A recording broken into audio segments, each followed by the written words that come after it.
Time to get under here and do that oil change.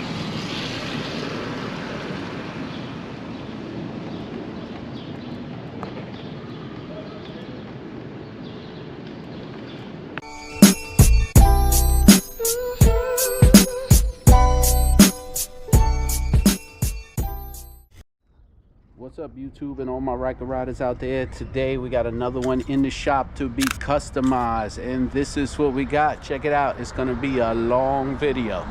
We are installing headlights, windshields, fog lights, tire letters, radio, and replacing some of the wrap that got a little messed up with some scratches. So we're going to start this custom build. Don't know what I'm gonna start with, but you'll get to see the process. Let's do it. Alright, so when doing the headlights, you all know you have to remove your plastic rivets to access the panel, to remove the panel so you could access behind your headlight. 1, 2, 3. I don't have to show you that in detail of how it's done, so we're just going to skip past this part. As you can see, we access the panel. This is the headlight. We're going to have to pry this out, pry that out, so we could replace the bulbs. Not a lot of room in there to work with, but you'll get it out. Here's your retaining clip that holds the headlight. Just give it a little turn. You're going to hear it click, and your whole light comes out. You should be able to use the same retaining clip. You should be able to use the same retaining clip for your new light bulb. It has slots. Shows you how to line it up. Here are our replacement bulbs. Bulb goes in. Retainer clip, quarter turn, and reconnect all the wires. We're gonna put this rubber grommet back to keep it waterproof. It's just a reverse, the same way we uninstalled it. I'm gonna do the same thing for the other side, and then that's it. We're gonna get rid of these yellow tinged headlights. All right, bolted on nice and tight. Of course, we'll be running the wires through the battery. Then we'll be zip tying, but I'm gonna show you how to hardwire it, so this way you'll have full instructions on how to do it. Hopefully I got some battery screws, so I don't have to attach it to this, because this is pretty full. So I gotta check to see if I have. If not, it doesn't matter. I can always pick those up later. But what I'm gonna do is I'm going to install the other side now. So this blue wire is going to connect to these two red. This is your switch, right? And this red wire is going to be extended to your positive. Got it? Can't get it wrong. Black, and a wire to your negative terminal. Red, blue, and then red to positive. Show you what it looks like. I don't have a long blue wire, so I'm going to attach a long black wire to it. Here's the switch. I'm going to hook it up. Just to let you know, I ran everything under here, under the panel, all the way down to the engine compartment. I'm going to zip tie everything. Screw the switch up, and we are done installing Amazon floodlights on a Can Am Ryker. Okay, let's check these lights out and see what they do.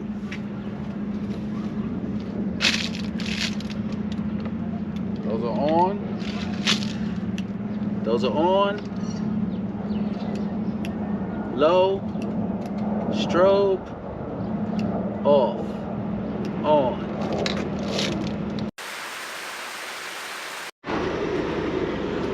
Okay, with this bike, still getting some work done. We just added some fog lights. Pretty cool, right? Now he wants a comfort seat. So anybody who has the comfort seat or ordered one, this is a simple fix, simple install. So you're going to rip out this crappy ass foam seat, because that doesn't really work well on long rides, and this bad boy is going to snap right in with a little pressure, which is going to be from my knees. Snapped in with a little pressure, maybe too much pressure, because my GoPro fell, but there you go. Comfort seat installed. Easiest installation you can ever do on this thing. Let's get back to our installing a radio and a covert windshield. Okay, we're going to be adding the Can Am audio system with the covert windshield by Showchrome. So this is the radio audio system, not a radio, sorry. All types of course, Can Am sensors with all the mounting brackets and hardware included, as usual. More pieces I have to unbox. The actual installation to this is pretty easy. I probably won't even need any instructions. I think it's just one wire. Let's put this down.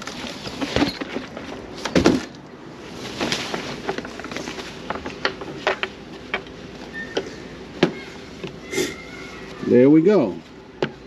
Just got to move some things around, like this ram mount. So I don't know if it's going to fit with the ram mount there. It might. I don't know. We'll see. Anyway, let's get it started. Okay, so we have 4 screws holding on the cluster. So those are going to get removed with a T20 real quick. I already took 4 off, so you don't have to be, you know, watching me take off 4 screws. But they're going to come off relatively easy. You're going to remove the cluster. You're going to remove the clip holding the cluster. You have to... I'm going to remove this clip holding the cluster here. As you can see, pull it down in the down position. You're going to push that down with a pin, and then it should slide right out.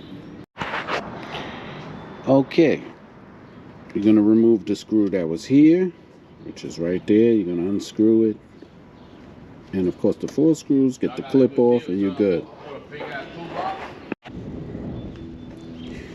Don't forget to reattach the bolt you took out from underneath here. That's going to be important. Don't forget it, or it's just going to flip up on you. It's a 40, so you know. So if you see right there, that's the spacer we inserted. So we just put that in because that's what's going to hold this tight, like that. All right. We'll use that spacer. We also have a bracket that's going to go over this. That's also assisting holding it tight. Then we're going to line this up. And when we put that back in, we're going to make sure we do that the right side up, so that the cluster is not going to be upside down and the numbers read correctly.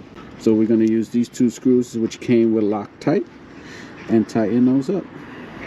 Alright, so what you're going to do is, after you bolt this down and you put the bracket on, screw it on. I'm putting the plate to put on a windshield, so I attach that first with the screws.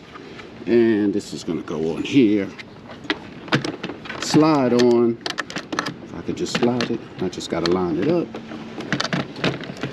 And then you're going to put the 2 screws in. It's going to hold it down. And then you got your radio. Oh, don't forget to run your power cord. It's going to run it up, under, and down the side. And connect it to the auxiliary ports under here.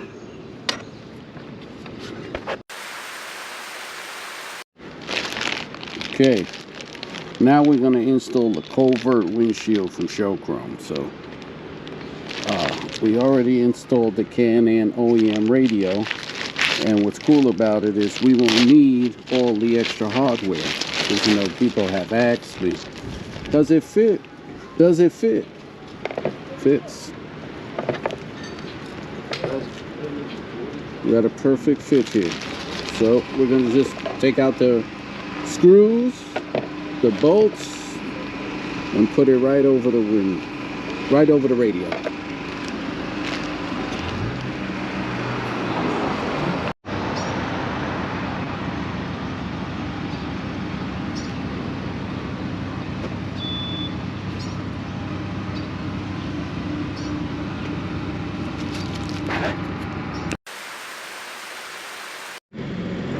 So here's where we're at so far. Some letters on there. Still got the plastic coating on it. Those don't. Still working. Just make sure everything's even and lined up. We want it to look uniform. All right, tire letters are done, installed. You let me know if it's worth it, how it looks. I'm gonna show it to y'all. And remember, everybody, ride safe, always ride safe.